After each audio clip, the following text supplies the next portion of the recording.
আমরা মাঝে মধ্যে শুনি অমুক বুয়েটে পড়ে, তমুক ঢাকা মেডিকেল কলেজে পড়ে, অমুক ঢাকা বিশ্ববিদ্যালয়ে পড়ে, ওর মতো আমাকে হতে হবে, বা ওর মতো কেন আমি হতে পারছি না, বা ওর মতো কেন পড়াশোনা করি না। কিন্তু আমরা কখনোই এমনটা শুনি নাই যে অমুক কৃষি বিশ্ববিদ্যালয়ে পড়ে, তোকে ওর মতো হইতে হবে। কৃষি বিশ্ববিদ্যালয়টা আমাদের দেশে অনেক বেশি আন্ডাররেটেড, কিন্তু এই কৃষি বিশ্ববিদ্যালয়ে অনেক অনেক অনেক স্কোপ রয়েছে, শুধু দেশেই না, দেশের গণ্ডি পেরিয়ে বিদেশেও। যারা বিদেশে যাইতে চায় তাদের জন্য কৃষি বিশ্ববিদ্যালয় যে কত বড় স্কোপ রাখে, সেটা আমি আমার বন্ধু শোভনের সাথে গল্প করতে যে জানতে পারলাম। সেই শোভনের কাছ থেকেই, যে এখন বর্তমানে ঢাকা শেরে বাংলা কৃষি বিশ্ববিদ্যালয়ে পড়াশোনা করছে, তার কাছ থেকে আমি এবং আপনারা কৃষি বিশ্ববিদ্যালয়ে পড়াশোনা করলে কত কিছু বা কত স্কোপ আছে এবং কিভাবে কৃষি বিশ্ববিদ্যালয়ে চান্স পাওয়া যায় সেই বিষয়ে আজকে আলোচনা করব। আমার সাথে আছে মাহফুজুর আলম শোভন। আমি মোহাম্মদ মাহফুজুর আলম শোভন, এখন শেরে বাংলা কৃষি বিশ্ববিদ্যালয়ে ফ্যাকাল্টি অফ এগ্রিকালচারে পড়ালেখা করছি। তো শোভন, আমি যদি জানতে চাই, আপনি কি বুয়েট, মেডিকেল এগুলোতে পরীক্ষা দিয়েছিলেন, কি ডিরেক্ট কৃষি বিশ্ববিদ্যালয়ের জন্যই পড়াশোনা করেছিলেন? না, এগুলাতে হয়নি বিধায় কৃষি বিশ্ববিদ্যালয়ে আসছি। আচ্ছা, তো যদি এগুলোতে না হয়ে থাকে, তারপরে কৃষি বিশ্ববিদ্যালয়ে যেয়ে থাকেন, আপনি যখন কৃষি বিশ্ববিদ্যালয়ে চান্স পেলেন, সেই চান্স পাওয়ার সময় আপনার অনুভূতি কেমন ছিল এবং এখন আপনার অনুভূতিটা কি? চান্স পাওয়ার সময় আমার অনুভূতি খুব একটা ইন্টারেস্টেড ছিল না, যে আমি ইঞ্জিনিয়ারিং প্রিপারেশন নিলাম, বাট ইঞ্জিনিয়ারিংয়ে হলো না, কোনোটাই ওয়েটিং, খুব খারাপ একটা অবস্থা। তখন কৃষিতে হওয়ার পরে মোটামুটি একটা পজিশন আসলো যে টিকে থাকি। তারপরে 1 বছর আমার খুব একটা ইন্টারেস্ট হয় নাই, যে এটা কি পড়ছি, মুখস্থ করি, শীট এই করি, সবই যেন মনে হয় যে গদ বাঁধা একটা জিনিস, যে ইউনিকনেস কিছু নাই। তো তারপরে আস্তে আস্তে যখন টিচারদের সাথে মিশা শুরু করলাম, বড় ভাইদের দেখা শুরু করলাম, দেখে যখন এই সাবজেক্টগুলো বুঝতে শুরু করছি, যে তখন বুঝছি যে আসলে আমার এই সাবজেক্ট নিয়ে অনেক কিছু করার আছে। আমি যদি এটাকে মুখস্থ না করে এটাকে যদি প্র্যাকটিক্যাল ফিল্ডে অ্যাপ্লাই করি, আমার এটা বুঝতেই সময় লাগছে 1 বছর, যে আমার এটা গদ বাঁধা কিছু না, এটা হচ্ছে অ্যাপ্লাইড সাবজেক্ট। তো এই অ্যাপ্লাইড সাবজেক্ট আমি যখন অ্যাপ্লাই করা শিখছি, এখন মোটামুটি আমার ভালো একটা পজিশন আছে, আমার সাবজেক্ট সম্পর্কে আমার ভালো ধারণা আছে, এবং বেটার ফিউচার কিভাবে করা যায় আমি সেটা সম্পর্কেও মোটামুটি অবগত, এবং রিসার্চের ক্ষেত্রে আমরা যথেষ্ট সুযোগ পাচ্ছি। সব মিলে আমি এখন ওভারঅল হ্যাপি অনেক। আচ্ছা, আপনি ওভারঅল হ্যাপি। যদি আপনাকে আরেকবার আমি ইন্টার ফার্স্ট ইয়ারে পাঠিয়ে দিই, বা আমি আপনাকে দেখা গেল যে আপনার অ্যাডমিশন ক্যান্ডিডেট বানিয়ে দিলাম, এখন যদি আপনাকে আবার ভর্তি পরীক্ষা দিতে বলা হয়, তখন আপনি আসলে ভর্তি পরীক্ষায় কোনটাকে আগে রাখবেন, বুয়েট, মেডিকেল নাকি কৃষি বিশ্ববিদ্যালয়? যদি এখন আমাকে সুযোগ দেওয়া হয়, আমাকে না, যে কোনো কাউকে যদি সুযোগ দেওয়া হয়, তো আমি বলবো এগ্রিকালচারটাকে সবার আগে রাখতে, কারণ এখানে মাল্টিপারপোজ সেক্টর আছে। আপনি ইঞ্জিনিয়ারিংয়ে যাবেন, শুধু সেক্টর ইঞ্জিনিয়ারিং, মেডিকেলে যাবেন, শুধু সেক্টর ডাক্তারি, এছাড়া কিন্তু অন্য প্রফেশন নয়। কিন্তু আমাদের এগ্রিকালচারে আপনার সব রকম ডাক্তারি করার সুযোগ আছে। আপনি পশু ডাক্তার হতে পারেন, আপনি গাছপালার ডাক্তারও হতে পারেন। আপনি মনে করেন ইঞ্জিনিয়ার হবেন, এগ্রিকালচার ইঞ্জিনিয়ারিং আছে। আপনি বাইরে যাবেন, রিসার্চের হিউজ সুযোগ আছে। আপনি দেশে সরকারি চাকরি করবেন, দেশে বিভিন্ন গবেষণা প্রতিষ্ঠান আছে, বিসিএস ক্যাডার হতে পারেন। তো আপনি যাইতে পারবেন না এমন কোনো সেক্টর এগ্রিকালচারে নেই। আপনি যদি মনে করেন আমি কর্পোরেট জব করব, আপনি যান এসিআই, আপনি যে কোনো সিড ব্রিডিং ইন্ডাস্ট্রিতে যান, পেস্টিসাইড ইন্ডাস্ট্রিতে যান, এগুলো সবই এগ্রিকালচার রিলেটেড। এগুলোতে কিন্তু অন্যদের আসার সুযোগ খুব কম। তো এগ্রিকালচারে মাল্টিপারপোজ একটা সেক্টর, তো এই কারণে বাকিদের থেকে আমি এগ্রিকালচারকে আগিয়ে রাখি। আপনি এগ্রিকালচারকে বুয়েট, মেডিকেলের থেকে এগিয়ে রাখবেন, আপনি নিজে পরীক্ষা দিতেন এখানে। আচ্ছা, আমি যদি এখন জিজ্ঞাসা করি যে ডাক্তার হলে বা ইঞ্জিনিয়ার হলে তো অনেক বড় লোক হওয়া যায়, যেটা আমরা আসলে জানি, ছোটবেলা থেকে জেনে আসছি, তো কৃষি বিশ্ববিদ্যালয়ে পড়ে কি বড় লোক হওয়া যায় কিনা? এই ক্ষেত্রে আমার মতামত হচ্ছে বড় লোক হওয়ার 2টা স্টেজ, একটা হচ্ছে বৈধভাবে বড় লোক হওয়া, একটা হচ্ছে অবৈধভাবে বড় লোক। তো অবৈধভাবে যে কেউ বড় লোক হতে পারে, আর বৈধভাবে হইতে হলে প্রথমত যদি আমি গুরুত্ব দিই, সেটা হচ্ছে ব্যবসা। আপনি যেখানেই পড়েন, যদি সেই রিলেটেড কোনো ব্যবসা করতে পারেন, তাহলে শিক্ষিত মানুষ অবশ্যই অশিক্ষিত লোকের চেয়ে ভালো ব্যবসা করতে পারবে। কারণ আমি কর্মীকে কিভাবে খাটাবো, কোথায় ইনভেস্ট করবো, কোথায় করবো না। আর এগ্রিকালচারে আপনি বিসিএস ক্যাডার হইতে পারছেন, 9th গ্রেড একটা অফিসার, হিউজ ইনকাম করতে পারবেন, একটা দেশের সর্বোচ্চ সম্মানিত ব্যক্তি হইতে পারবেন। আপনি সায়েন্স রিলেটেড যে জবগুলো আছে সবগুলোতে ঢুকতে পারছেন, আপনি গবেষক হইতে পারছেন, বিজ্ঞানী হইতে পারবেন। যে কোনো গবেষণা প্রতিষ্ঠান, যেমন বাড়ি, বিড়ি, বিনা, যতগুলো গবেষণা প্রতিষ্ঠান আছে সব তো এগ্রিকালচার থেকে যাচ্ছে। তো আলটিমেটলি এগ্রিকালচারটাই আপনাকে ইনকামের দিক থেকে বেশি আগিয়ে রাখবে, কারণ আপনি একটা চাকরি করছেন, পাশাপাশি এগ্রিকালচারে যে কোনো একটা স্টেপ নিতে পারেন। আমি বাড়িতে চাকরি করছি, আমার তো সব দিন অফিসে যান, আমার 2 দিন ছুটি আছে। আমি যদি মনে করি বাসায় একটা প্রজেক্ট করলাম, বা কোনো একটা রিসার্চ করলাম, নতুন একটা কিছু ফাইন্ডিংস করলাম, আমার এই রিসার্চ কোডটা এটা তো আমি ভালো সেল করতে পারবো। বাইরে আমি জব করতে পারি, বাইরের প্রফেসরের সাথে, যে অনলাইন প্ল্যাটফর্ম যেগুলো এখন। আর নতুন যদি বলেন কৃষি ক্লিনিক, তো আমি কৃষি থেকে একটা ডিগ্রি নিয়ে যদি আমি ভালো ধারণা রাখি, তাহলে অবশ্যই আমি এই কৃষি ক্লিনিকের সদস্য হতে পারবো। এটা আমার একটা আউট ইনকাম হিসেবে, বৈধ ইনকাম এগুলো। তো তারপরে আমি বিভিন্ন প্রজেক্ট এগ্রিকালচারের যে প্রজেক্টগুলো আছে, গবেষণার সুযোগ, এগুলো তো কেউ ফ্রি করায় না, এগুলোতেও তো টাকা আছে। তো অন অ্যাভারেজ বলতে গেলে যদি বৈধভাবে ইনকামের কথা ভাবেন, তাহলে এগ্রিকালচারই বেশি, মানে এবং সবাই থেকে আগিয়ে থাকবে। একটা ডাক্তার আপনাকে কখনো ফ্রি ট্রিটমেন্ট দেবে না, সে আপনি গেলে 500 টাকা 1000 টাকা ট্রিটমেন্ট মানে ফি নেবে, কিন্তু আমরা তো এই ফিটা নিই না ফার্মারের কাছ থেকে। ফার্মারকে আমরা আন্তরিকভাবে সহায়তা করি, ট্রেনিং দিই, এই কারণে এই ট্রেনিংয়ের জন্য ফার্মারের খাওয়া দাওয়া, ওই দিনের যে ওর ইনকামটা ছিল আমরা সেটা তাকে প্রোভাইড করি। সো যদি এইভাবে বিবেচনা করেন তাহলে আমাদের ইনকামটা একটু কম, কারণ আমরা কারোর কাছ থেকে ফি নিই না, আমরা ফ্রি সেবা দান করি। আর ডাক্তাররা আপনাকে কখনো ফ্রি সেবা দেবে না, এমন ডাক্তার আমি এখনও পর্যন্ত দেখিনি। ছোটোবেলা আমরা হবিতে লিখছি যে আমি ফ্রি ট্রিটমেন্ট করব, আমি কখনো দেখি নাই যে এখনও কোনো পর্যন্ত ডাক্তার ফ্রি দিস, 10 টাকা হইলেও নিয়েছে, কারণ তার যাতায়াত খরচটা তো তাকে দেওয়া লাগবে। আমাদের কিন্তু এটা নিই না, কোনো ফার্মারের কাছ থেকে আমরা কোনো চার্জ নিই না। ট্রেনিং ফার্মার আসবে, ফার্মারকে পার ডে 600 টাকা করে ওয়েজেস দেওয়া হয়, তো সব কিছু, এবং আমরা সিডও প্রোভাইড করি। কোনো ডাক্তার কিন্তু আপনাকে ওষুধ প্রোভাইড করবে না। তো এই দিক থেকে আমাদের ইনকাম মানে যদি ওভারঅল ধরেন তাহলে কম, কিন্তু স্যাটিসফ্যাকশন সব থেকে বেশি। স্যাটিসফ্যাকশন নিয়ে আমি কি করব যদি আমার ইনকাম কম থাকে? আমার মানে দেশের ভেতরে যদি আমি বলি, তাহলে আমার সরকারি চাকরিগুলোর কথা বললেন, এখন ডাক্তার, ইঞ্জিনিয়ার এনাদের তো বিদেশে যাওয়ার অনেক স্কোপ থাকে বলে আমি জানি। তো কৃষি ইউনিভার্সিটিতে পড়ার পর একটা স্টুডেন্টের কি বিদেশে যাওয়ার অপশন থাকে কিনা, থাকলেও সেটা কেমন থাকে? এখন ওয়ার্ল্ডের কথা যদি বিবেচনা করি, তাহলে ওয়ার্ল্ডে যে আমাদের এসডিজি যে গোলটা, এই গোলটার একদম প্রথম পয়েন্ট আসে যে আমাদের পরিবেশটাকে কনজার্ভ করতে হবে, মানে নেচার কনজার্ভ করতে হবে, কারণ কার্বন ডাইঅক্সাইডের পরিমাণ বেড়ে যাচ্ছে। তো যারা এই অন্যান্য সেক্টরে ডেভেলপ করছে, এইসব দেশগুলো এখন এগ্রিকালচারে আসার চেষ্টা করছে। ছাদ বাগান বলেন, নিচে যে কোনো উদ্যোগ, মানে প্রত্যেকটা বাড়িতে ফার্মিং থাকতে হবে এরকম। তো সব কিছু মিলে আসলে ওয়ার্ল্ডটা এগ্রিকালচারের উপরেই ডিপেন্ডেন্ট। এই কারণেই টোটাল ওয়ার্ল্ড ব্যাপী এগ্রিকালচারের হিউজ একটা সেক্টর আছে। ইউএসএ, তারপরে ইউকে, যেখানেই বলেন এগ্রিকালচারের স্কোপ আছে। এখন বর্তমানে সব থেকে বেশি স্কলারশিপ এগ্রিকালচারে পায়। যেমন ইউএসএতে অনেকগুলো ইউনিভার্সিটি আছে, ফুল ফান্ডেড স্কলারশিপ আপনাকে অফার করবে, মানে আপনার কোনো টেনশন নেই। আপনি এখান থেকে রিসার্চ করবেন, আপনি আপনার কাজ এবং মেধা দিয়ে প্রমাণ করবেন যে আপনি যোগ্য, 100% স্কলারশিপ নেবেন, ওখানে যাবেন, ওরা আপনার থাকা খাওয়া ইভেন স্পাউস নিয়ে যাওয়ার সুযোগ দেবে। বাঙালিতে এটাই চাই যে আমি যাব, আমার বউকেও নিয়ে যাব, তারপরে টুকটাক করে সবাইকে নিয়ে চলে যাবো। তো এর চেয়ে বেশি স্কোপ তো আপনাকে আর কে দেবে? ইঞ্জিনিয়ারিং থেকে যাবেন, ইঞ্জিনিয়ারিং থেকে অনেক ধাপে ধাপে যাইতে হবে, আপনাকে ওয়ার্ক এক্সপিরিয়েন্স এই সেই, রিসার্চের জন্য অমুকের সাথে যাও, তমুকের সাথে চাকরি করো। আমাদের তো এগুলো না, আমাদের তো রিসার্চ চলেই। আমরা একটা রিসার্চ করলে একটা ভালো পেপার সম্ভব, একটা নতুন ভ্যারাইটি আবিষ্কার করলে তো কথাই নেই, আমাকে ডেকে নেবে বাইরে থেকে। তো এই ক্ষেত্রে যদি বলি, আমি অনেক আমার পাশের রুমে দেখছি, আমাদের অনেক সিনিয়র ভাইকে দেখছি, আমরা রিসার্চ করছি, ভাই আমাদের সাথে ছিল, হঠাৎ ভাই এসে বলে যে এই আমার তো স্কলারশিপ হয়ে গেছে, আমি চলে আসছি। তো এই ক্ষেত্রে বলতে পারবো যে মানে যারাই যাইতে চাইছে এগ্রিকালচার থেকে মোটামুটি চলে গেছে। আর যারা এখনো পর্যন্ত ইচ্ছা আছে যে যাবে, তারা রিসার্চের কাজ করছে, এতে তার প্র্যাকটিক্যাল নলেজ যেমন বাড়ছে, বাইরে যাওয়ার সুযোগও বাড়ছে। আর বাইরে মানে হিউজ একটা সুযোগ। বাইরে যাওয়া বলতে আসলে কোন কোন দেশে কৃষি বিশ্ববিদ্যালয়ে পড়লে কোন কোন দেশে যাওয়ার স্কোপটা বেশি থাকে? মানে বিদেশে আমি গেলাম, এখন যদি আমার এমন হয় যে আমাকে জিম্বাবুয়ে যেতে হবে বা আমাকে যেতে হবে দেখা গেল নামিবিয়াতে, এমন দেশ, নাকি আমি বড় বড় দেশ যেমন ইউএসএ, অস্ট্রেলিয়া, ইউকে এই দেশগুলোতেও যাওয়ার সুযোগ পাবো? এগ্রিকালচার থেকে যাইতে পারবেন এমন কোনো দেশ নাই, মানে প্রত্যেকটা দেশেরই এই একটা সেক্টর খুব হিউজ পরিমাণে দরকার। কারণ যেগুলো ডেভেলপ কান্ট্রি, এরা খাদ্যে স্বয়ংসম্পূর্ণতা পায় নাই, তো এরা চাই এটা স্বয়ংসম্পূর্ণতা আনতে, তাহলে অন্য দেশের উপর এদের ডিপেন্ড করতে হবে না। যেমন ইউএস বলেন, ইউকে বলেন, এরা কিন্তু আমাদের উপর ডিপেন্ড। রাশিয়া পুরো ওয়ার্ল্ডকে নিয়ন্ত্রণ করতে পারতো যদি এরা ওদের খাদ্যে স্বয়ংসম্পূর্ণতা পায় না, যার কারণে পুরো ওয়ার্ল্ডের উপর এদের কোনো কর্তৃত্ব নেই। তো এই কারণেই হোক, আমার মনে হয় যে এগ্রিকালচার প্রত্যেকটা দেশে একটা বড় ইম্প্যাক্ট ফেলে। তো বাইরের দেশ যেহেতু ইউএসএ, তারপরে ইউকে, এগুলা বা ইউরোপিয়ান যে কোনো কান্ট্রি, এরা প্রযুক্তিতে ডেভেলপ করছে, বাট খাদ্যের এই যে একটা মানে ওদের শর্টেজ আছে, এর কারণে এরা আস্তে আস্তে এগ্রিকালচারের দিকে ফোকাস করছে, ভালো ভালো এগ্রিকালচারের ইউনিভার্সিটি খুঁজছে। ওয়ার্ল্ডের টপ র্যাঙ্কড ইউনিভার্সিটির ভিতরে 4th 5th দুইটাই এগ্রিকালচারের ইউনিভার্সিটি, ঠিক আছে? তো যেহেতু এগ্রিকালচারের মানে এদের এখন দরকার যে এগ্রিকালচারে ডেভেলপ করা, তো এরা প্রচুর ইউনিভার্সিটি করছে, অফার দেয়। আমাদের দিক থেকে আমরা 100% স্কলারশিপ অ্যাভেলেবল, আপনি যোগ্য হলেই অ্যাভেলেবল। তো মোটামুটি ওয়ার্ল্ডে এখন 200-র উপরে মানে এগ্রিকালচার ইউনিভার্সিটি আছে। তো স্কলারশিপ নিয়ে খুব একটা টেনশনের কিছু নেই। আচ্ছা, স্কলারশিপ নিয়ে ধরেন যে একজন এগ্রিকালচার বিশ্ববিদ্যালয়ে পড়াশোনা করে, সে স্কলারশিপ নিয়ে বিদেশে যাবে।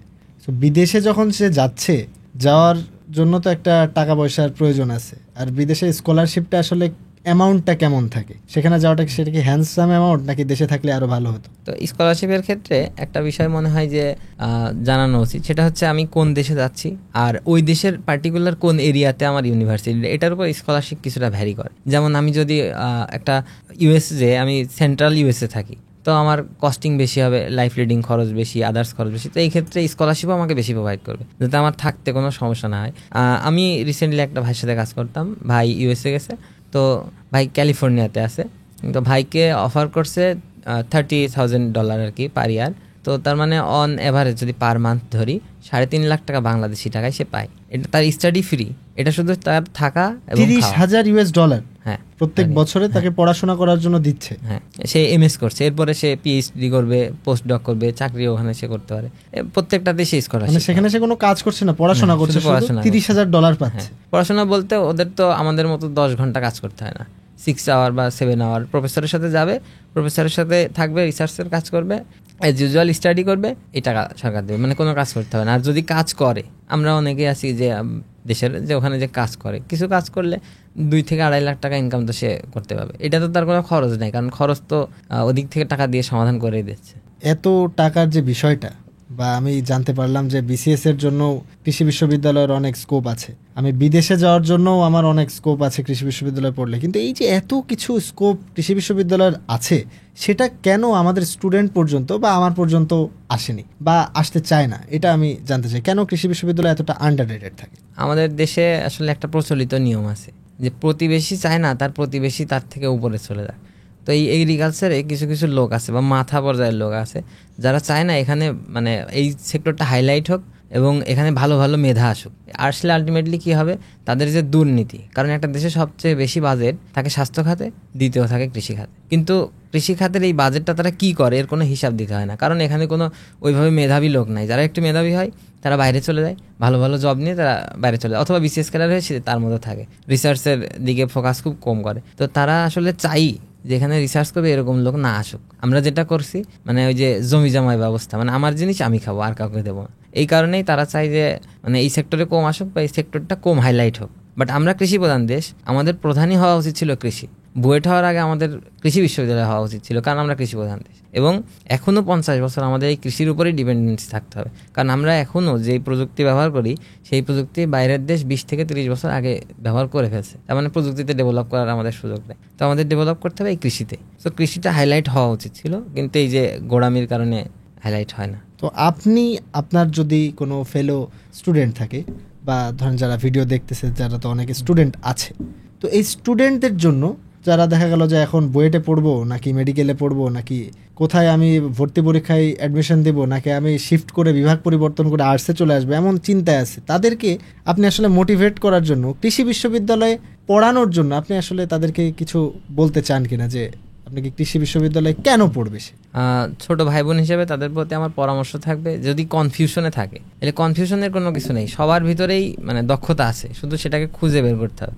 তো যদি একটু ভালো করে পড়তে পারে, মানে যে কোনো কেউ কৃষিতে চান্স পাওয়ার যোগ্যতা রাখে, কারণ যেহেতু আমরা ছোট থেকে কৃষির ভিতরেই মানুষ হয়েছি, যে আমার বাবা বা চাচা বা প্রতিবেশী কেউ না কেউ কৃষির সাথে যুক্ত, তো অন এভারেজ আমাদের এই বিষয়ে জ্ঞান আছে। আমরা যদি একটু চেষ্টা করি আর যদি এই চিন্তাটা মাথা থেকে দূর করি যে কৃষি এই মানে আমরা যেরকম ভাবতে এই কৃষি না না না, এই চিন্তা যদি আমরা দূর করি, জাস্ট যদি ভাবি যে এর কী কী অপরচুনিটি আছে, যারা কৃষিতে পড়ে যে কোনো কেউ, যে লেভেল 3 অথবা লেভেল 4 বা মাস্টার্সে পড়ে, এদের সাথে যদি একটু কথা বললে বুঝতে পারবে যে কী কী স্কোপ, তখন অবশ্যই বাংলাদেশের পার্সপেক্টিভে তার মনে হবে ইঞ্জিনিয়ারিং মেডিকেল থেকে এটা বেস্ট।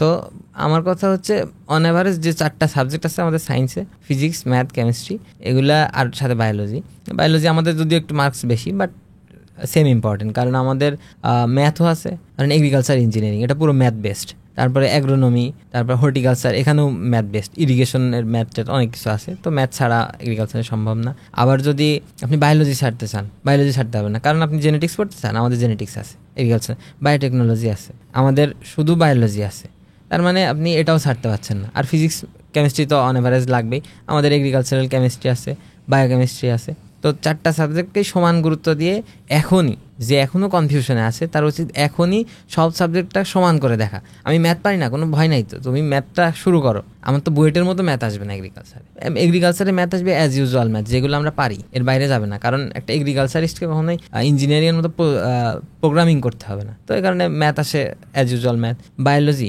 মেডিকেলের মতো আমাদের ডিপ বায়োলজি তো জানা লাগবে না, কারণ আমরা তো হিউম্যান অ্যানাটমি, হিউম্যান ফিজিওলজি নিয়ে কাজ করবো, আমরা প্লান্ট অ্যানাটমি নিয়ে কাজ করবো। প্লান্ট খুব ইজি একটা জিনিস। তো যদি কিছু প্রশ্ন অ্যানালাইসিস করে যে এগ্রিকালচারে কী প্রশ্ন আসে, বা এদের যে এগ্রিকালচার পড়ে এরা কি করছে, যে বেকার আছে নাকি চাকরি করছে, এগুলো যদি অ্যানালাইসিস করে অটোমেটিক বুঝতে পারবে যে আমার পটেনশিয়ালিটি আছে। এবং এই যে কনফিউশন দূর হয়ে যাবে তখন যখন দেখবে যে এগ্রিকালচারের পড়ে কেউ বেকার নাই, এরা কাজ করছে। আমি সরকারি চাকরি পাই নাই যে সে সিড ব্রিডিংয়ে ঢুকছে, যে সিড ব্রিডিংয়ে ঢোকে নাই সে পেস্টিসাইড ইন্ডাস্ট্রিতে ঢুকছে, যে কিছুই করে নাই সে একটা ফার্ম দিছে, ফার্ম দিয়ে সে এখন সবার থেকে বেশি ইনকাম করে, কারণ সে এডুকেটেড পারসন, তার ফার্মটা সে টেকনোলজিক্যালি চালায়। তো এখন যারা কনফিউশন আছে তাদের জন্য আমার পরামর্শ থাকবে যে কোনো কনফিউশন নাই, সোজা যে এখনই পড়তে বসে এগ্রিকালচার দরকার হয় টেবিলের সামনে লিখে রাখো যে এগ্রিকালচারের চান্স পেতেই হবে।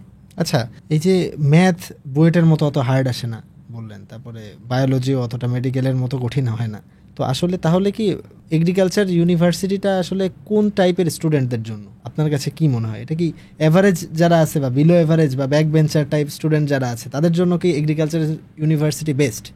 আমার ক্ষেত্রে যেটা আমি মনে হয় কেউ সিরিয়াসলি না নিক, সেটা হচ্ছে ক্লাসের যারা ব্যাক বেঞ্চার হয় এরা হয় খুব ইনোভেটিভ লোক, এরা হয়তো বা ডিসিশন নিতে ভুল করে। মিডিল বেঞ্চে যারা থাকে এরা সবচেয়ে বেশি ডিসিশন নিতে ভোগে, ব্যাক বেঞ্চাররা এরা ইনোভেশন থাকে। তো এগ্রিকালচারে আসলে ইনোভেশনের স্কোপ একদম সব থেকে হাই, যে আমি রিসার্চ করব, মানে যে যার লেখাপড়া ভালো লাগে, আমি লেখাপড়া করতে চাই না, মানে আমি কিছুই করবো না, বাট আমার ফিল্ডে যাওয়ার অভিজ্ঞতা আছে, ঘুরতে ভালো লাগে, রিসার্চটা ঘুরে ঘুরে করুক। ফরেস্ট্রির উপরে রিসার্চ করতে পারে যে বনের কি অবস্থা, আমাদের একটা প্লান্টের উপরে করতে পারে। যার যে ইন্ট্রোভার্ট, আমি ঘরের বাইরে যাব না, সে জেনেটিক্সে রিসার্চ করার সুযোগ পাবে, সে বায়োটেকনোলজিতে রিসার্চ করার সুযোগ পাবে, মানে নতুন নতুন প্লান্ট যেটা বিল্ডিং। আর যে মুখস্থ করতে পারে, যে আমি খুব মুখস্থ করতে পারি, সে আসুক, সে তারও সুযোগ আছে এখানে, সে আমাদের হর্টিকালচারে করতে পারবে, অ্যাগ্রোনমিতে করতে পারবে, মানে যে কোনো বিষয় যার যেটা মনে চায়। একজনের মনে ছিল যে আমি তো ডাক্তার হওয়ার স্বপ্ন ছিল ছোটোবেলার থেকে, মেডিকেলেই পড়বো, সে এগ্রিকালচারে কি ডাক্তার হইতে পারবে না? এবং এগ্রিকালচারে যে ডাক্তার হবে সে ইন্টারন্যাশনালি স্বীকৃত ডাক্তার হবে, যে ভেটেনারি ডাক্তার, পুরো ইন্টারন্যাশনাল মানে পুরো ওয়ার্ল্ড তাকে ডাক্তার হিসেবে স্বীকৃতি দেবে যে সে পশু ডাক্তার, মানুষের ডাক্তার না হোক, পশু ডাক্তার, মেরে ফেলা তো আর লাগবে না মানুষকে। তো এই কারণে আমার মনে হয় যে এগ্রিকালচারে যারা মিড লেভেলের স্টুডেন্ট এরা আসলেই সব থেকে বেশি নিজেকে স্কিলফুল করতে পারবে আর কি। আচ্ছা, এখন আমি আমার ব্যক্তিগত একটা প্রশ্ন করি। যেমন সাধারণত আমরা বিভিন্ন সাবজেক্টে যারা পড়াশোনা করে, যেমন যারা ফিজিক্সে পড়ে এরা বলে থাকে যে পুরো পৃথিবীটাই ফিজিক্সের উপরে ডিপেন্ডেন্ট, যারা বায়োলজিতে পড়ে এরা আবার বলে বায়োলজির উপর, যারা মানে যেই সাবজেক্টে পড়ে বলে যে পৃথিবীটা সেই সাবজেক্টের উপরেই ডিপেন্ডেন্ট। তো এখন যদি আমি সেই পার্সপেক্টিভে প্রশ্ন করি যে কৃষি বিশ্ববিদ্যালয়ের কাজটা কি বাংলাদেশে? কৃষি বিশ্ববিদ্যালয়, যেহেতু আমরা কৃষি প্রধান দেশ এবং বলাই আছে মাছে ভাতে বাঙালি, মানে মাছও খাইতে হবে ভাতও খাইতে হবে, দুটাই কোথা থেকে আসছে? কৃষি থেকে আসছে। তো এখন আমি মাছ খাইতেই থাকলাম, দেশে মাছ সংকট পড়ে যাবে না? তার মানে মাছ নিয়ে কাজ করতে হবে। মাছ নিয়ে কাজ করবে কে? অবশ্যই ফিশারিজে পড়ে একটা স্টুডেন্ট। ফিশারিজ পড়তে হলে আপনাকে এগ্রিকালচার আসতে। এবার ভাত আমাদের বাংলাদেশে যথেষ্ট পরিমাণ আছে, কিন্তু আমাদের দাম তো বাড়তেই আছে। তার মানে আমাদের কি নতুন নতুন ভ্যারাইটি প্রয়োজন, যেটা আমাদের ফলন বেশি দেবে, আমরা কম দামে খাইতে পারবো এবং অন্ততপক্ষে একবেলা ভাত খেয়ে বাঁচতে পারবো আর কি। তো এই ভাত বা এই গবেষণা কে করবে? এগ্রিকালচারের স্টুডেন্ট। আবার যে মাছ ভাত বাদ দিয়ে মাংস খাবেন, যদি কেউ বলে যে আমি মাংস খাবো বা আমি ডিম খাবো, আমি মাছ খাবো না, ডিমটা কোথা থেকে আসবে? মুরগি থেকে। তো এই মুরগি পালন, মুরগির চিকিৎসা এগুলো কারা করবে? অবশ্যই ভেটেরিনারি স্টুডেন্ট। এখানে মুরগিতে তো কেউ প্রযুক্তি দিতে পারবে না, বা মুরগিকে নিয়ে কিন্তু ডাক্তারের কাছে যাইতে পারবেন না যে ডাক্তার সাহেব আমার মুরগির কি হয়েছে দেখেন। তো আসলে সবকিছু মিলে যদি স্বাভাবিকভাবে বেঁচে থাকতে হয় তাহলে এগ্রিকালচার প্রয়োজন, আপনার এগ্রিকালচারের বাইরে যাইতে পারবেন না। দারুণ একটা উত্তর ছিল। মানে এগ্রিকালচার সম্বন্ধে জেনে আমার এখন মনে হচ্ছে যে আমি যদি আরেকবার সুযোগ পেতাম তাহলে হয়তো বা এগ্রিকালচার নিয়ে পড়া যেতে পারে। বিশেষ করে এটা আসলে এই জন্য না যে মুরগির চিকিৎসা করতে হবে, এটা এই জন্য যে ইউএসএতে $30,000 দিচ্ছে বা $40,000 দেয় মাসে বা বছরে, এই জন্য আর কি। তো এখন যদি আমি জানতে চাই যে আপনি তো কৃষি বিশ্ববিদ্যালয়ে এখন পড়াশোনা করছেন, যখন চান্স পেলেন তখনকার স্টোরিও শুনলাম যে চান্স পাওয়ার পরে একটু আপনার মন মরা টাইপ ছিল, পরবর্তীতে আস্তে আস্তে বুঝলেন যে না, ভবিষ্যৎ উজ্জ্বল আছে। এমন কি আছে কোনো স্টোরি কোনো স্টুডেন্টের? মানে ধরেন ঢাকা বিশ্ববিদ্যালয়ে আমি তো দেখতেছি অনেকে আছে যারা পরবর্তীতে আমরা এসে অনেক আনন্দ পাই, যাওয়ার সময় হতাশ হয়ে যায় যে আরে এতদিন মজ মাস্তি করলাম, এখন কি করব।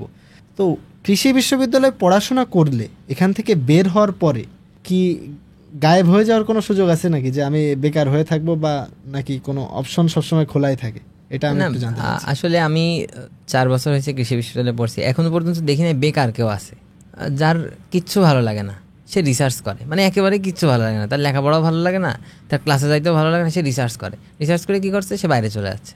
যার লেখাপড়া খুব ভালো লাগে, সে তার ডিপার্টমেন্টের কন্ডিশন খুব ভালো, বর্তমানে মানে এগ্রিকালচার খুব গ্রোয়িং চলছে, তো ইউনিভার্সিটি হয়েছে 10টা, সে টিচার হওয়ার জন্য চেষ্টা করছে, এবং যাদের হাই সিজি তারা ম্যাক্সিমাম টিচার হয়েছে। কারণ এগ্রিকালচারে আপনি ঢাকা ভার্সিটি বলেন বা বুয়েট বলেন, এই ইঞ্জিনিয়ার বা এই ডাক্তার, ঢাকা মেডিকেলের ডাক্তার এরা আসতে পারবে না, এগ্রিকালচারের টিচার হইতে হলে এগ্রিকালচার থেকে হওয়া লাগবে।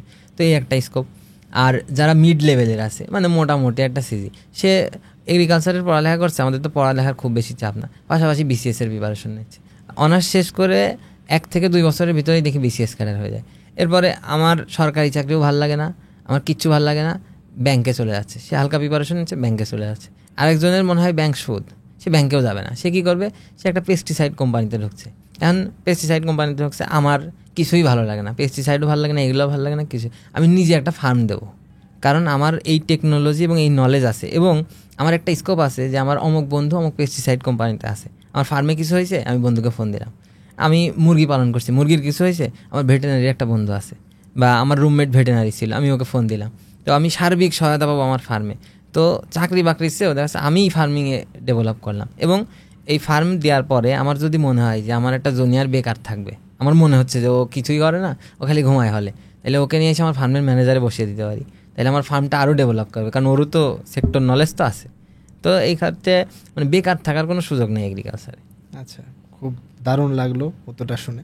তো এখন আমি চলে আসি যে এত কিছু যখন আছে এগ্রিকালচার বিশ্ববিদ্যালয়ে, সো স্টুডেন্টরা যদি এই এগ্রিকালচার বিশ্ববিদ্যালয় সম্বন্ধে বিষয়গুলো আরও গভীরে জানে এবং তারা আরও জানার চেষ্টা করে, তো আমি আশা করি যে তাদের এগ্রিকালচার বিশ্ববিদ্যালয়ে যাওয়ার ঝোঁকটা বেড়ে যাবে। কিন্তু শুধু ঝোঁক থাকলেই তো হবে না, চাঁদ ধরার ইচ্ছা থাকলে তো হবে না, আমাদের একটা রকেটও লাগবে চাঁদে পৌঁছানোর জন্য, অনেক ব্যবস্থাপনা রয়েছে। তো কৃষি বিশ্ববিদ্যালয়ে যদি আমি চান্স পেতে চাই, একটা কৃষি বিশ্ববিদ্যালয়ে চান্স পাওয়ার জন্য আপনি আসলে কিভাবে প্রিপারেশন নিয়েছিলেন, এটা আমি জানতে চাই।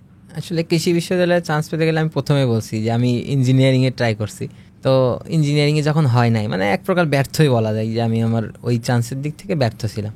তারপরে আমি খুব সীমিত পরিসরে প্রিপারেশন নিয়েছি, কিন্তু আমার একাডেমিক যে বেসটা, এই বেসটা ভালো ছিল, মানে আমি একাডেমিকে কখনো ফাঁকি দিইনি। তো যারা এখনও ফার্স্ট ইয়ারে আছে বা সেকেন্ড ইয়ারে আছে, এদের জন্য আমার পরামর্শ থাকবে যে তুমি তোমার একাডেমিক যে লেখাপড়াটা, এটা একদম ফুলফিল করে দাও, যাতে যদি কখনো গ্যাপ হয়েও যায় তাহলে চান্স পাইতে কোনো সমস্যা হবে না। কারণ প্রশ্ন যাই বলো সব মূল বই থেকে আসে, তো মূল বইটা যার মানে আয়ত্ত থাকবে তার চান্স নিয়ে কোনো টেনশন, এই জন্য ফোকাস থাকবে মূল বইতে। যে আমি বোর্ডে পরীক্ষা দেবো কি অ্যাডমিশনে দেবো, ডাজেন্ট ম্যাটার, আমার মূল বইটাতে আমার কতটুকু দক্ষতা আছে এটা ম্যাটার করে। যার মূল বইতে যত বেশি দক্ষতা, তার চান্স পাওয়া, তার ভালো রেজাল্ট করা তত পসিবিলিটি বেশি। এবং যেহেতু এগ্রিকালচারে 4টা সাবজেক্টই লাগবে, ইঞ্জিনিয়ারিংয়ে বায়োলজি লাগে না, তার মানে যারা ইঞ্জিনিয়ারিং হওয়ার স্বপ্ন দেখে তারা কিন্তু বায়োলজি ওইভাবে গুরুত্ব দেয় না, আবার যারা ডাক্তার হওয়ার স্বপ্ন দেখে তারা ম্যাথটাকে গুরুত্ব দেয় না। কিন্তু একমাত্র এগ্রিকালচার যার 4টা সাবজেক্টই প্রয়োজন, এবং 4টা সাবজেক্টেই যে ওই সাবজেক্টে পার্টিকুলার বস হইতে হবে এরকম না, বস হবে, চান্স পাওয়ার পরে সে অনেকগুলো সাবজেক্টে পড়ার সুযোগ পাবে, যে কোনো একটা সাবজেক্টে সে বসে এখান থেকে বের হবে, এবং সেই সাবজেক্টে সে সর্বোচ্চ পর্যায়ে যাইতে পারবে, এটা আমার মনে হয়। এই জন্য 4টা সাবজেক্ট ডেইলি বেসিসে আমরা যে লেখাপড়া করি এটাই যথেষ্ট, সাথে মানে একটু খোঁজ রাখতে হবে যে এগ্রিকালচার কোনটাতে কি হয়, একটু বেসিক নলেজ আর মূল একাডেমিকটা পারফর্ম ভালো করা, এটা হচ্ছে। অ্যাডমিশন টাইমে আপনি কোচিং করছিলেন কোথায়, ঢাকায় নাকি বাসায় থেকে? অ্যাডমিশন টাইমে আমি ঢাকায়, যেহেতু ইঞ্জিনিয়ারিংয়ে আমি টার্গেট ছিল, আমি উদ্ভাসে কোচিং করেছিলাম এবং থাকতাম উদ্ভাসের পাশে। আচ্ছা, তো এই কোচিংয়ের সময় আপনি যেখানে থাকতেন কাদের সাথে থাকতেন এবং সেই সময়টা আসলে কেমন ছিল, এই 3 মাস জার্নিটা কেমন ছিল অ্যাডমিশন টাইমের? এটা যদি মানে দুইভাবে বলা যায়, একটা হচ্ছে এটা আমার জন্য ব্লেসিং ছিল যে বন্ধুদের সাথে ছিলাম বিধায় আমি চান্স পাই না ইঞ্জিনিয়ারিংয়ে, আর একটা ব্যাড লাকও বলা যায় যে আমি ইঞ্জিনিয়ারিংয়ে চান্স পাই নাই। আমরা বন্ধুরা থাকতাম, তো নতুন পরিবেশ, ঢাকায় এসে প্রথম তো মাসখানিক ঘুরতে ঘুরতে কেটে গেছে, মানে ঢাকায় আসছি একটা ভাইবস আছে আলাদা, যে ঢাকায় আসছি 1 সপ্তাহ কোচিংয়ে গেছি আর কোচিং ভালো লাগে না, কি এসির ভিতরে ক্লাস করা সম্ভব জীবনে? এসি খাওয়ার জন্য ওই যে শোরুমে যেতাম জিনিস কেনার জন্য, সেই এসিতে ক্লাস করছি, ঠান্ডা লেগে যেত, তো ক্লাস বাদ দিয়ে দিলাম যে না ক্লাসে যাওয়া যাবে না। বন্ধুরা আসছি যখন, তখন আমরা বিভিন্ন জায়গায় ঘুরে বেড়াইছি, ঢাকা শহর চিনছি আর কি, খুব মজা লাগছে। কিন্তু অ্যাডমিশন যেই প্রথম একটা দিছি তখনই বুঝতে পারছি যে আসলে কি করে ফেলছি। তখন আমার মনে হয়েছে বাড়ি চলে যাওয়া উচিত। আমি সেই সময় সিদ্ধান্ত নিয়ে ব্যাগপত্র গোছায় বাসায় দিয়ে প্রিপারেশন নিয়ে এই যে এখন এই পজিশনে আছি। আচ্ছা, তাহলে কি অ্যাডমিশন টাইমে আপনি কি বলতে চাচ্ছেন যে ঢাকা শহরে আসার পরে আপনার সাজেশনটা কি থাকবে? যে একটা স্টুডেন্ট, আপনি তো আপনার স্টোরি বললেন যে বন্ধু বান্ধবের সাথে এসে ঢাকা শহর চিনে ঘুরে কাজ একটা করে ফেলছেন, তো যারা স্টুডেন্ট আছে তাদেরকে আপনি কি পরামর্শ দিতে চান যে ঢাকা শহরে আসার পরেই তার আসলে কি করা উচিত অ্যাডমিশনের এই 3 মাসের প্রথম মাস হোক বা এই 3 মাসই হোক? আমার যেটা মনে হয় তাতে যদি মানে ঢাকায় কেউ আসলে বন্ধুদের সাথে থাকতে পারে, সমস্যা না, বাট সেই এক্সট্রোভার্ট হোক ইন্ট্রোভার্ট হোক, তাকে প্রথম যেটা হতে হবে সেটা তো ইন্ট্রোভার্ট হয়ে যাইতে হবে 3 মাসের জন্য। সে ইন্ট্রোভার্ট, মানে বাইরের কোনো কিছু তাকে যাতে এফেক্ট না করে। সে আসতে শিখতে কোচিংয়ে যাবে, বাইরে শেখাবে, ভাইদেরকে প্রশ্ন করবে, মানে যতটা বেশি নলেজ নেওয়া যায়, কারণ নিজের বাপের টাকা খরচ করে গেলে পড়তে আসছে। আমার মতো ঘোরার দরকার নেই, ঘুরলেই যে পরে আফসোস হবে। তো এসে ইন্ট্রোভার্ট হতে হবে, তার যে পার্টিকুলার গোলটা, সে যেদিকেই যাক, ইঞ্জিনিয়ারিং যাক, মেডিকেল যাক বা কৃষি, এই গোলটাকে ফিক্সড করে ওই গোলে না যাওয়া পর্যন্ত তার এক্সট্রোভার্টনেসটা দেখানো যাবে না যে আমি এক্সট্রোভার্ট। ইন্ট্রোভার্টই থাকতে হবে এবং সবসময় মানে যে পারফর্ম করছে তার থেকে আরও বেটার পারফর্ম করে। ঢাকা শহর চান্স পাইলে যেই ঢাকার যে কোনো একটা ইউনিভার্সিটিতে প্রচুর ঘোরা যায়, 4 বছর ঘুরতে ঘুরতে আর ঘোরার জায়গা থাকবে না, তখন বন্ধু বান্ধবও থাকবে, টাকাও থাকবে, সব থাকবে, খাইলে চান্সটা পাইতে হবে। কিন্তু চান্স না পেয়ে ঘুরলেই বিপদ, আগে ঘুরলে চান্স হবে না, এই জন্য চান্স পেয়ে ঘোরাটাই বেটার হবে। এবার আমি একটা এর বাইরে, সব কিছুর বাইরে থেকে একটা প্রশ্ন করি। সে প্রশ্নটা হচ্ছে, ধরেন আপনার প্রথমত জিজ্ঞাসাই করি যে অ্যাডমিশন টাইমে কি প্রেম ভালোবাসা বা এই টাইপের কিছু আপনার ছিল কিনা, বা থাকলেও সেটা হ্যান্ডেল কিভাবে করতেন? আসলে আমাদের তখন বয়স কম ছিল, এই সময়ে ভুল করাটা মানে সবার ভুল বলতে, এখন অনেকে আবার অন্যভাবে নেবে যে ভুল বলছে কেন। আমার মনে হয়েছে এটা ভুল, কারণ যদি আমি ওই সময় এটা না থাকতো তাহলে এক্সট্রা আমার একটা চাপ থাকতো না। এই টাইম দেওয়া, তাকে রাত্রে টাইম দেওয়া, সকালে টাইম দেওয়া, দুজনেই অ্যাডমিশন ক্যান্ডিডেট ছিলাম। প্রথমে যেহেতু অপোনেন্ট জেন্ডার একটু চালাকি হয়, সে আমার আগে চান্স পেয়ে গেছে, আমি চান্স পাই নাই, কি একটা জ্বালা। মানে তাকে আমি টাইম দিছি, দিয়ে সে চান্স পেয়ে গেছে, এবং ইভেন চান্স পাওয়ার কিছুদিন পর সে আমাকে ভুলেও গেছে। ঠিক আছে, আমার আলটিমেটলি হাতে কিছু নাই, আমার টাইমটা নষ্ট হয়েছে, আমার সব কিছু নষ্ট হয়েছে। বাট এই টাইমে যদি আমি ওদিকে সময় না দিয়ে নিজের মানে যাই করি সেটাতে ফোকাস করতাম, তাহলে সেদিকে আরেকটু হয়তো বা বেটার করতে পারতাম।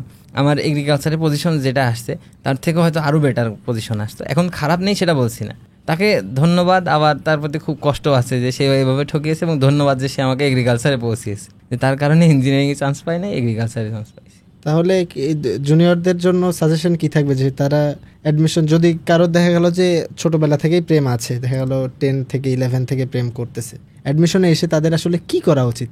অ্যাডমিশনে এসে আসলে প্রথমত বিশ্বাস করলেই ভুল, তারপরেও বলি যে এই 3 মাস একটা মানে স্টাডি লিভ নেওয়া উচিত, যে 3 মাস দুজন কারোর সাথে কথা বলবো না, তাহলে আরও ইন্টারাকশন বাড়বে। চান্স পেয়ে দরকার হয় প্রথম মিষ্টিটা নিজে তাকে খাওয়াবো, কোনো সমস্যা নেই, কিন্তু চান্স না পাইলে সে এসে মিষ্টি খাওয়াবে এবং আরেকজনের হাত ধরে চলে যাবে, বিয়ের মিষ্টিও খাওয়াইতে পারে।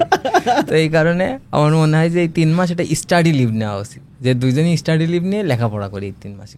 দারুণ একটা কথা শুনলাম যে স্টাডি লিভ, এটা আসলে একটা ইফেক্টিভ হতে পারে। স্টাডি লিভটা সব জায়গায় আসলে পড়াশোনার মধ্যে স্টাডি লিভ নেওয়ায় ভালো মনে হয়। আচ্ছা, এবার আমি যদি একটা কাজের প্রশ্ন করি, আমরা যে অ্যাডমিশন প্রিপারেশনটা যখন নেই, আমরা যখন নিয়েছি বা আমাদের যে জুনিয়ররা যারা নিচ্ছে, মোবাইল ফোনটা কি আসলে উপকারে আসে নাকি অপকারে আসে? এখন বলতে গেলে মোবাইল ফোন আমাদের দুইটা ইম্প্যাক্টই ফেলে, উপকারও করে অপকারও করে। তো আমার অ্যাডমিশনের সময় আমি যখন ঘুরছি তখন কিন্তু আমার মোবাইল ইম্প্যাক্ট করে নাই, আমি ঘুরছি এটা ইম্প্যাক্ট করছে। তখন পকেটে মোবাইল ছিল না সেটাও আমার মনে নাই, কিন্তু ঢাকা ঘুরছি। তো বাসায় যখন চলে গেছি, যে আমার বন্ধুর মাধ্যমে জানছি যে এগ্রিকালচারের এরকম সুযোগ আছে, তো আমি প্রথমেই মোবাইলে একটা ভিডিও দেখছি, সেই ভিডিওটাই আমাকে মোটিভ করছে। আনাস ভাইয়ের ভিডিও খুব সম্ভবত দেখছিলাম, দেখার পরে এই ভিডিওটাই আমি কীভাবে প্রস্তুতি নেওয়া যায়, কোশ্চেন অ্যানালাইসিস করা যায়, এগুলা দেখছি, দেখে সেভাবে আগাইছি। ফোনে বিভিন্ন অ্যাপসে পরীক্ষা দিছি, দিয়ে নিজের স্কিলটা ডেভেলপ হয়েছে। তো ফোনটা আসলে কোন পার্সপেক্টিভে আমি ইউজ করছি, আমি গেম খেলছি নাকি আমি ভালো কোনো কাজে ইউজ করছি, সেটার উপর ডিপেন্ড করে যে কীভাবে ইম্প্যাক্ট করবে। তবে আমার মতে পজিটিভ ইম্প্যাক্ট বেশি করে, কারণ অ্যাডমিশনে এসে মোরাললে সবাই বুঝে যায় যে আমাকে চান্স পাইতে হবে। তো চান্স পাইতে হলে আমাকে পরীক্ষা দিতে হবে। তো পরীক্ষা একটা কোচিংয়ে ভর্তি হবে 5,000 টাকা, একটা ভাইয়ের কাছে যাব মাসে 5,000 টাকা নেবে, ওই ভাইয়েরই সেম ক্লাস ভিডিও আছে ইউটিউবে, আমি যদি ধৈর্য ধরে এইটা দেখতে পারি তাহলে আমার এই 5,000 টাকাও সেভ। আবার যদি একটা অ্যাপসে পরীক্ষা দিই বা যে কোনোভাবে পরীক্ষা দিই, কোশ্চেন ম্যানেজ করি, তাহলে আমার এই টাকাটা দুইটাই বেঁচে যাচ্ছে, আমি এক্সট্রা বেনিফিট পাচ্ছি ফোন থেকে। আচ্ছা, এবার আমি একটু প্রশ্ন করব, সেটা হচ্ছে যে একটা স্টুডেন্ট, আপনি প্রথমে কোন বিশ্ববিদ্যালয়ে পরীক্ষা দিয়েছিলেন এবং কতগুলো বিশ্ববিদ্যালয় পরীক্ষা দিয়েছেন এবং কৃষির পরীক্ষাটা আসলে কত নম্বরে ছিল এবং পজিশনগুলো কেমন হয়েছিল এটা জানতে চাচ্ছি। আমি প্রথমে আমাদের তো মেডিকেলের পরীক্ষাটা হয়েছিল, তো মেডিকেলের তো প্রিপারেশন নেই নাই, বন্ধুরা সবাই মিলে মানে আড্ডা দিতে দিতেই গেছি, আমার তিতু মিলে সিট পড়ছিল, পরীক্ষা দিলাম, দিয়ে তো মনে হলো মেডিকেলে চান্স পেয়ে যাবো, মানে এরকম একটা এক্সপ্রেশন। বাইরে এসে আমি মিলালাম, আমার তো ৭৫টা হয়ে গেছে, মেডিকেলে আগের বার ৬২তে চান্স হয়েছে, মেডিকেল শিওর, এই জন্যই পড়া বাদ দিয়ে দিলাম। এরপরে জাহাঙ্গীরনগরের পরীক্ষা ছিল, মেডিকেলে যেদিন রেজাল্ট দিল সেদিন থেকে আমি ৫৭.৫, কি রে ৭৫টা মিলালাম। তো মেডিকেল হচ্ছে একটা মানে ওই যে সার্কেল, এই সার্কেলের কোন দিকতে পিছনতে এসে মার্ক হবে না সামনেতে মার্ক হবে এটা বোঝা যায় না। তো এই ৫৯ যে হলো, এরপর থেকে আমার আর কোনো প্রমোশন হয় নাই। তখন আমার মাথার ভিতরে ঢুকে গেল আসলে আমি কিছুই পড়ি নাই, আমি যে ইন্টারে যে বেসিক ছিল ওটা দিয়ে পরীক্ষা দিছি, ওটা দিয়ে হয়েছে, এবং ভিতরে হয়তো এক দাগাইতে আসছি, বাইরে এসে আমার আরেকটা মনে পড়ছে, এই জন্য মনে হয়েছে আমার ৭৫টা হয়েছে। তো এরপরে আমি জাহাঙ্গীরনগর দিলাম, জাহাঙ্গীরনগরে সবচেয়ে ধরাটা খারাপ কীভাবে পরীক্ষা দিতেছি সি ইউনিটে।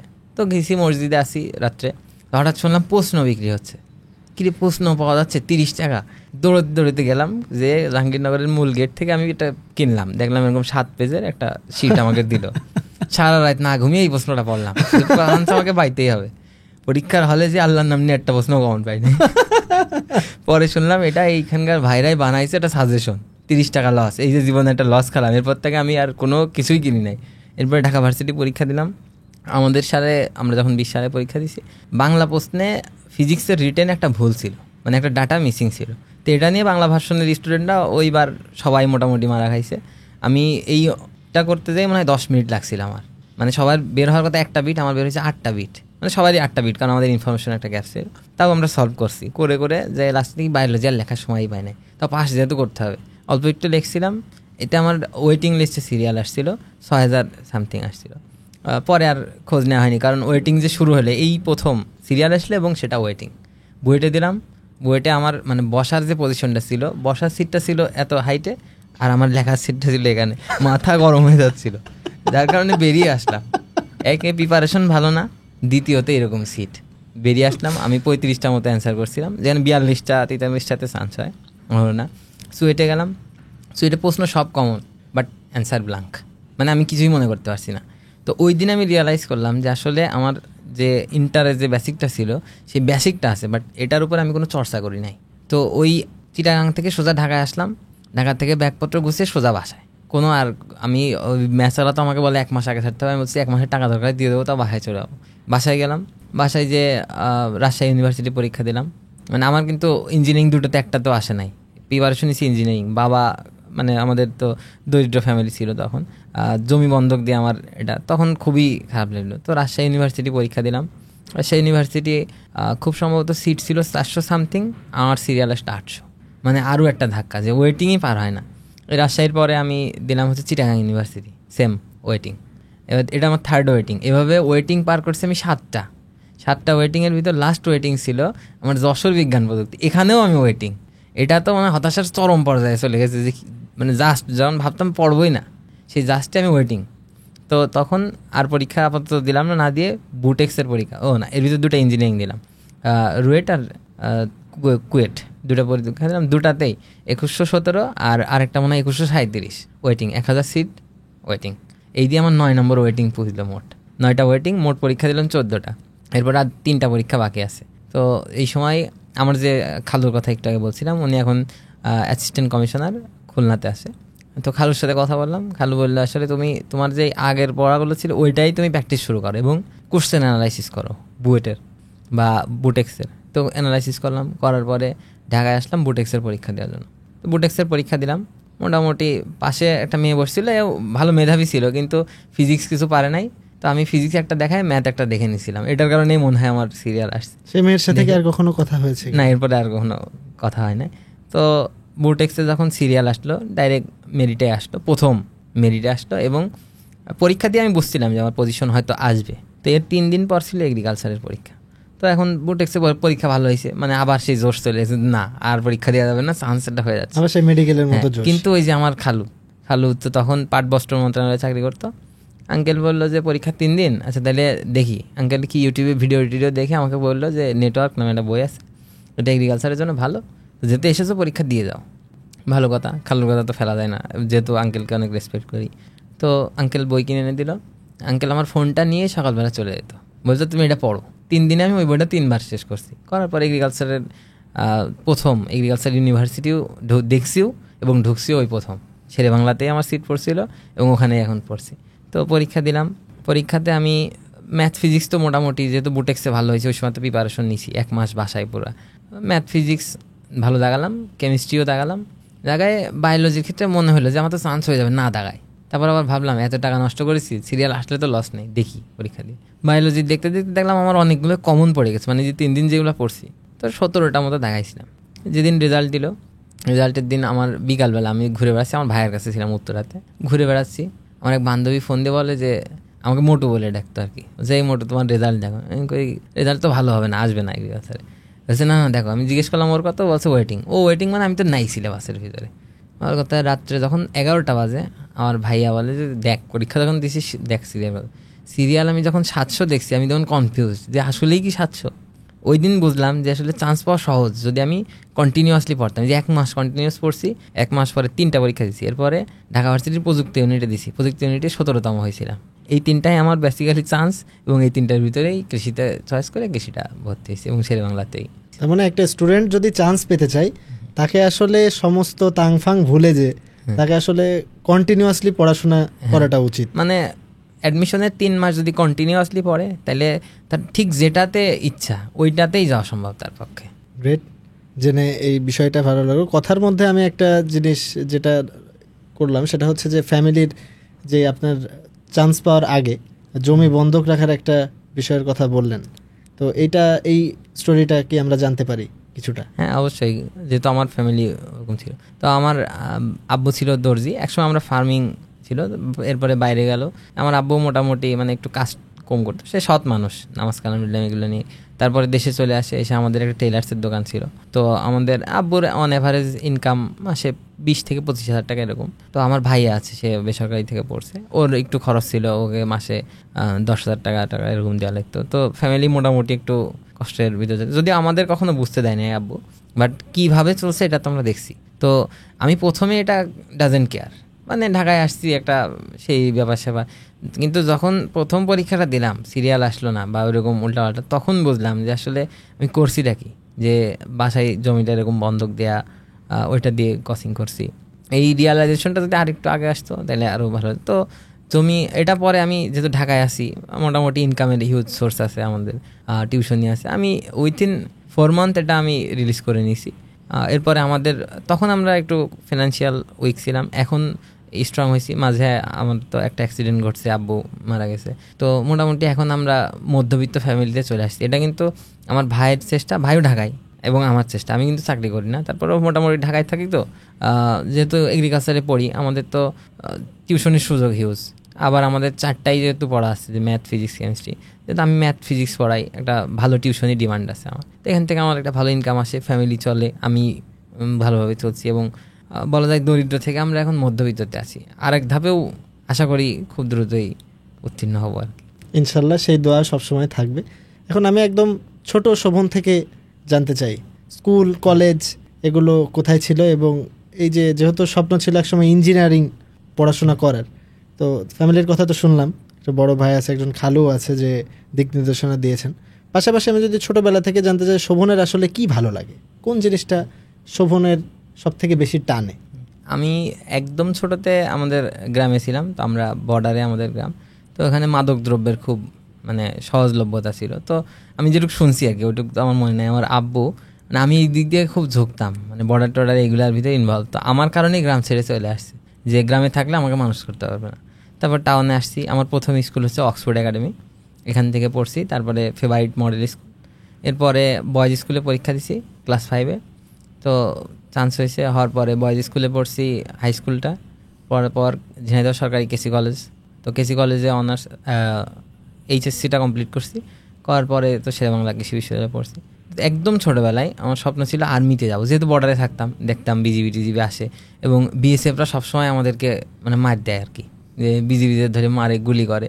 তো মনে হতো যে এই গোলাগুলির ভিতরে থাকাটা ভালো লাগবে। তো যখন আমি ক্লাস 6-7 এরকম টাইমে, 6 না 4, ক্লাস 4-এ আমার হাত ভেঙে গেছিলো। তো হাত ভেঙে গেছে মানে হাতের এই কবজাটা জাস্ট ডিসপ্লেসমেন্ট হয়ে গেছে। ডাক্তারের কাছে গেছি, ডাক্তার 2টা ইঞ্জেকশন দিয়ে 3টা অ্যাসিস্ট্যান্ট, তারা আমার হাতটা টেনলো, ডাক্তার একটু জাস্ট 2 সেকেন্ডের জন্য এরকম নাড়ানাড়ি করে বলে ব্যান্ডেজ করে দাও, দিলাম। বিল পেপারে দেখলাম 8,000 টাকা বিল।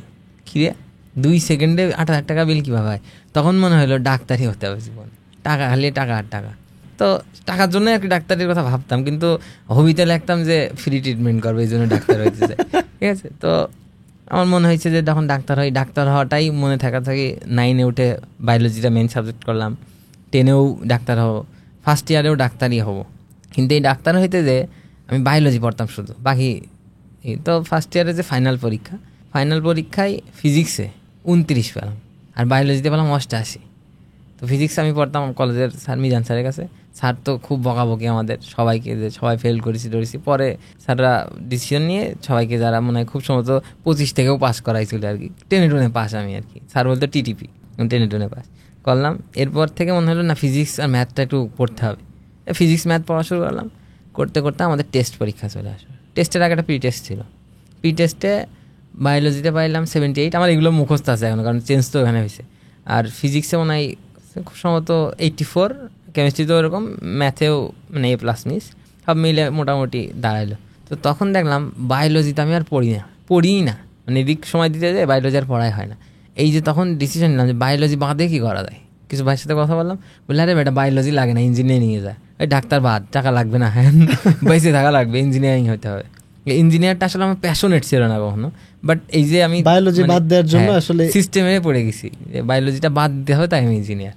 তখন যদি আমি জানতাম যে এগ্রিকালচার আছে, আমি যেই প্রিপারেশনে ছিলাম, তাইলে আমি তখনও এগ্রিকালচারের ডিসিশন আমি জানতামই না। তখন শুধু শুনতাম যে বাংলাদেশ কৃষি বিশ্ববিদ্যালয় বলে একটা বিশ্ববিদ্যালয় আছে, সেটা অনেক সুন্দর, সেটা দেখতে যাইতে হবে, শুধু এটাই জানতাম যেটা দেখতে যাবে। কিন্তু যে এত স্কোপ আছে এগুলা কেউ জানেনি। তো আমার মতো এরকম সিচুয়েশন অনেকে আছে, যারা শুধু বায়োলজি পারি না বিধায় ইঞ্জিনিয়ারিং করতে হবে, বা ম্যাথ পারি না বিধায় মেডিকেলে যাব। তো এরপরে টেস্ট পরীক্ষা দিলাম, দেখলাম ফিজিক্সে ভালো পারফরমেন্স, বায়োলজি চলে গেল 56-এ। তো আমার বন্ধু ছিল মাহিম, এখন ঢাকা ইউনিভার্সিটিতে পড়ে। মাহিমের সাথে ডিলিং করেছিলাম যে তুই আমাকে বায়োলজি দেখাবি আর আমি তোকে বাদবাকি সব দেখাবো। পরীক্ষাটা এইভাবে আমাদের কেটে গেল, যে রেজাল্ট ভালো হলো। হওয়ার পরে তো ইঞ্জিনিয়ারিংয়ে চান্স পেলাম না, কারণ ইঞ্জিনিয়ারিংয়ে চান্স পাইতে হলেও প্যাশন দরকার। আমার তো প্যাশন ছিল না, আমি তো স্কিপ করার জন্য ওখানে গেছিলাম। ঢাকায় এসে তো পড়িই নাই প্রথমে। তো এই হচ্ছে মোটামুটি আমার এতদিন পর্যন্ত যেটা কাটাইছি সেই লাইফে। স্টোরিটা সুন্দর। আমি এবার একটু পরীক্ষার হল নিয়ে একটু প্রশ্ন করি, যে পরীক্ষার হলে যাওয়ার আগে, আসলে পরীক্ষার হলের আগে আমি আরেকটা প্রশ্ন করি, সেটা হচ্ছে এক্সাম যেদিন থাকে, ধরেন যে আপনার বেসিক্যালি বুটেক্স, তারপরে হচ্ছে কৃষি বিশ্ববিদ্যালয় এবং ঢাকা বিশ্ববিদ্যালয়ের প্রযুক্তি ইউনিটে বলা যায় যে মানে আপনি সিরিয়াল ভালো মতো পাইছেন, যেখানে আপনার আসলে মেরিটে পজিশন আসছে, বাকিগুলো ওয়েটিং। সো আমি যদি এই 3টা পরীক্ষার কথাই জিজ্ঞাসা করি, এই পরীক্ষাগুলোর আগের দিন রাতে আপনি কি করছেন? এবং শুধু আগের দিন না, পরীক্ষার আগের দিন রাতে এবং ওই পরীক্ষার দিন সকালে, মানে আপনার রুটিনটা কি ছিল? যেহেতু আমি বললাম যে লাস্ট 1 মাস আমি মোটামুটি ভালো প্রিপারেশন নিচ্ছি, এবং সব আমার যে বেসিক ছিল এবং যা শিখছি বা যা যা দেখছি, এবং ইউটিউবে কিছু ভিডিও দেখছি যেগুলোর কনসেপ্ট সমস্যা ছিল, কনসেপ্টগুলো ক্লিয়ার করছি, সব প্রশ্ন অ্যানালাইসিস করছি কি আসতে পারে। তো পরীক্ষার আগের রাত্রে অন্যান্য সময় যেটা হতো, কালকে কি আসবে, কি হবে, কি পারবো কি পারবো না, এই টেনশন করতাম। টেনশনে আমার পরীক্ষাটা মোটামুটি খারাপ হতো। তো এই বুটেক্সের পরীক্ষার আগে আমি কোনো টেনশন করি না, কারণ আমি এক প্রকার শিওর ছিলাম যে আমার চান্স হবে না, আমি ওই কেজি কলেজেই পড়তে হবে, এটা শিওর ছিলাম। কিন্তু প্রিপারেশন নিচ্ছি, তো ভালোভাবে পড়ছি। যেহেতু ঢাকায় আসছি আগেই, ঢাকায় তো এর আগে ঘোরাঘুরি তো শেষ, ঘোরাঘুরির মর্ম বোঝা শেষ, এই জন্য আর ঘুরি নাই। না ঘুরিয়ে ওই দিন রাত্রে পড়ছি, মোটামুটি সবগুলা একটু দেখছি। দেখে আমি যেহেতু ফিজিক্স মোটামুটি পারতাম, তো আমি ওই দিন চেষ্টা করলাম ম্যাথের যে যোগজীকরণ আর ইন্টিগ্রেশন ছিল, এই 2টা চ্যাপ্টার রাত্রে দেখছি। সকালে উঠে কিছু দেখি নাই, কারণ সকালে ওই যে বললাম মানে নিজের ভিতরে একটা কনফিডেন্স গ্রো হয়ে গেছিলো যে এটাও ওয়েটিংয়ে আসবে। বাট পরীক্ষার হলে যে যখন দেখলাম যে না, আমি বুঝে গেছিলাম যে কোথা থেকে প্রশ্ন আসতে পারে। এই অ্যানালাইসিসটা খুব কাজে দিয়েছে, যে প্রশ্ন যে ইন্টিগ্রেশন আর ডিফারেন্সিয়েশন বললাম না, এটার থেকে আমার খুব সুন্দর 5টা ম্যাথ আমি কমন পাইছিলাম, মানে 5টা আসতে 5টাই আমি আগের রাত্রে দেখছি, আরও তো দেখছি, ওই 5টা দেখছি, যার কারণে মোটামুটি। আর কৃষির আগে তো আমি ওই যে বললাম যে কৃষির তো আমার এই পড়াটা দিয়ে কৃষি কাজ হয়ে গেছে। কৃষিতে মূলত মানে আহামরি পড়তে হবে এরকম না, বাট কনসিস্টেন্সি থাকতে হবে। যে ভালো প্রিপারেশন না, কিন্তু তার হাতে এখনো 1 মাস সময় আছে, সে যদি এই 1 মাস পড়তে বসে, তাও কৃষিতে তার ভালো পজিশন আনা সম্ভব। কিন্তু কনসিস্টেন্ট পড়তে হবে এবং প্রশ্ন অ্যানালাইসিস করতে হবে যে কোথা থেকে প্রশ্ন হচ্ছে আর কি। এবার আমি একটু বিশ্ববিদ্যালয়ে চান্স পাওয়ার গল্প শুনলাম, ছোটবেলার শোভনের গল্প শুনলাম। বিশ্ববিদ্যালয় জীবনে শোভন আসার পর এটাও শুনেছি যে ফার্স্ট ইয়ারে একটু খারাপ লেগেছে। আসলে আমি যদি জানতে চাই যে বিশ্ববিদ্যালয় জীবনটা আসলে কেমন, যদি আমি কিছু কথার মধ্যে জানতে চাই। বিশ্ববিদ্যালয় আসলে বড় একটা পরিসর, তো প্রথমে আসার পরে এই যে আমি যদি আমার মতামতটা বলি, যে র্যাগ সিস্টেমটা, প্রথমে র্যাগ আমাদের কারোই ভালো লাগতো না, কিন্তু এখন মনে হয় যে না, র্যাগটা আসলে খুব ভালো একটা ইম্প্যাক্ট ফেলছে। র্যাগে আমাদের ভাইরা বলতেই সামনে এসে কথা বল, এই কর ওই কর, ঠিক আছে। তো এই কথা বলাটা তখন মনে হতো এই বেটা তুই পাই পরে তো দেখবো না, ঠিক আছে, খুব মনে হতো মারিটারি। কিন্তু এই যে কথা বলা শিখছি, এখন যে কোনো জায়গায় যে কথা বলতে পারি, ইভেন ভাইবা বোর্ডেও যে স্যাররা একটু ধমকাইলেও এখন মনে হয় না যে ধমকানোর কারণে অনেকে আছে ধমকাইলেই উত্তর সব ভুলে যায়, আমাদের কিচ্ছু হয় না, এটার একটা গুড ইম্প্যাক্ট আছে। এবং এই যে যারা আমাদেরকে মানে ধমকা, গায়ে কখনো হাত দেয় নাই, এটা এক্সট্রিম র্যাগ, আমি এটাকে সাপোর্ট করি না, বাট এই যে সিনিয়রদের সাথে একটা বন্ডিং, এই বন্ডিংটা এখন র্যাগ উঠে গেছে, এখন মানে কোনো বন্ডিংই নাই ক্যাম্পাস, ওকে ফেলে দেয়, ধাক্কা দেয়, টিচারদের অপমান করে, ভাই বলে ডাকে, 2 দিন পর ফেসবুকে পোস্ট দেখি একটা স্যারকে ভাই বলে ডাকছে, মামা বলে ডাকছে ল্যাব অ্যাসিস্ট্যান্ট হিসেবে। তো এই কারণে মানে একটু স্যাররা এখন চায় কি যে তাদেরকে শিক্ষা দিতে, এই শিক্ষাটা যদি ডেফিনেট ওয়েতে যাইতো, যে হলে আসছে বড় ভাইদের সাথে পরিচিত হয়েছে, অনেক ভাই আছে যে কোনো সমস্যায় পড়লে আমাকে হেল্প করে। আমি এখনো পর্যন্ত যে একটা ভাই একটা জিনিস লাগবে, যে কোনো ভাইকে ফোন দিলে যে ভাই আমি অমুক, আমি এত আছে, ভাই আমাকে হেল্প করে। তো এই বন্ডিংটা ভার্সিটিতে এসে যদি কেউ বানাইতে পারে, ভার্সিটি তার জন্য স্বর্গ হয়ে যাবে। আমি এখনো পর্যন্ত ভার্সিটির যে হলের চার দোকানে খুব সম্ভবত নিজের টাকায় চা এখনো পর্যন্ত খাই নাই। আপনি কি ছাত্রলীগ?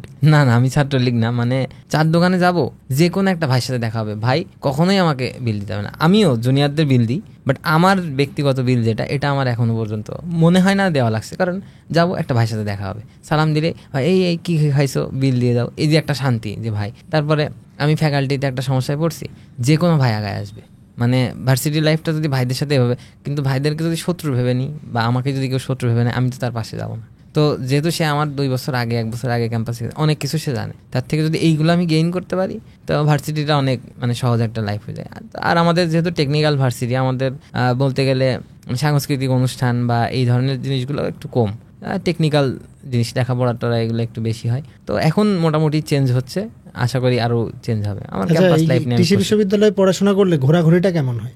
ঘোরাঘুরি যারা রিসার্চের কাজ করে এদের জন্য একটু মানে রিসার্চ বেসড ঘোরাঘুরি অনেক বেটার হয়। যেমন আমি কিছু ইনসেক্টের নিয়ে আমরা কাজ করছি, গবেষণা। এই ইনসেক্ট দেখতে আমরা যেমন এখন অতিথি পাখি আসছে, তো এরা কিছু ইনসেক্ট খেয়ে কাজ করে, মানে বেঁচে থাকে। তো আমরা এটা দেখার জন্য 4টা স্পট ঘুরবো, 3টা ঘুরছি, আর একটা ঘুরবো। তো এই যে একটা ঘোরাঘুরি, এটা কিন্তু আমি অর্থায়নে মানে সরকারি অর্থায়নে ঘুরছি, এই একটা ঘোরাঘুরি। এখন যে ফিল্ড রিসার্চ করবে সে বিভিন্ন ফিল্ডে যাবে, যদি সে কোনো মানে প্রজেক্টের আন্ডারে ঘোরে তাহলে এটা সরকারি খরচে ঘুরতে পারবে। তো এটা মানে ডেফিনাইট ওয়েতে ঘোরাঘুরি। আর এমনি ঘোরাঘুরি তো সব ইউনিভার্সিটি সেম, আমার ছুটি আছে যাই বন্ধুদের নিয়ে, এগ্রিকালচারে একটু লেখাপড়ার চাপ কম থাকে, তো ঘোরাঘুরি সম্ভব আর কি। আমরা প্রায় পডকাস্টের শেষে চলে এসেছি। এখন আমি জানতে চাই, অনেক কিছু জানার পর মাহফুজুর আলম শোভন আসলে এখন নিজেকে নিয়ে কি ভাবছে এবং ভবিষ্যতে সে নিজেকে কোন জায়গায় দেখতে যাচ্ছে বা চাচ্ছে?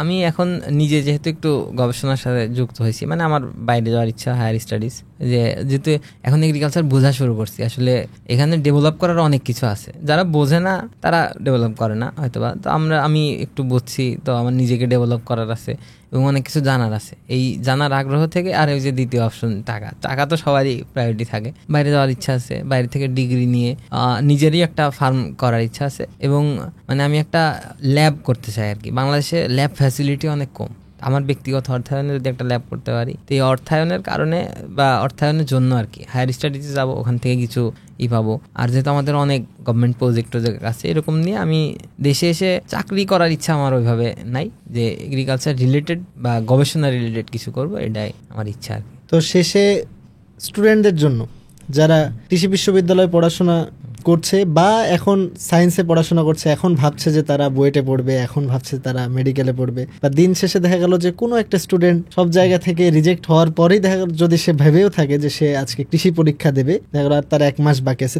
এমন স্টুডেন্টের জন্য আসলে কোনো কিছু যদি লাস্ট ওয়ার্ড থেকে থাকে?